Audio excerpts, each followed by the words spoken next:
Saat butuh nih, teman-teman tuh butuh tahu dulu sebelum ngerti. Ini mau invest kemana, harus tahu tuh emang apa aja yang bisa diinvest dan biasanya strateginya gimana. Jadi kalau kita masuk invest tuh ada istilah namanya strategi baseline dulu nih. Kita harus tahu dulu nih kayak orang lain bilang, oh 10% bagus, 20% bagus, Bitcoin bagus nih, bagus gitu. Baseline-nya apa dulu nih? Kita tahu 10, 20, 30 bagus tuh dari mana? Nah, itu yang kita harus tahu dulu. Kenapa kita perlu belajar investasi? Paling simpel. Pertama, kalau kita nabung di bank, uang kita pasti berkurang nilainya karena ada inflasi. Average inflasi itu sekitar mungkin 3-5%. Artinya uang kita, nilai uang yang berkurang setiap tahun sekitar segitu juga. Makanya dulu kita beli barang harganya sama, tapi dapat posisinya sekarang lebih dikit karena harga barang lebih mahal. Sedangkan kalau kita nabung di bank paling setahun bunganya cuma berapa, 1% paling. Jadi kegerus semua tuh tiap tahun. Makanya kita perlu pindahin dananya ke sesuatu yang nggak kegerus sama bank.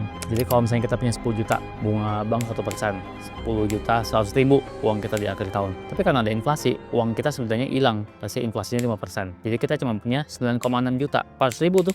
Tuh banyak orang bilang investasi itu buat orang kaya doang. Tapi enggak, investasi itu tujuannya beda-beda. Makanya kita belajar.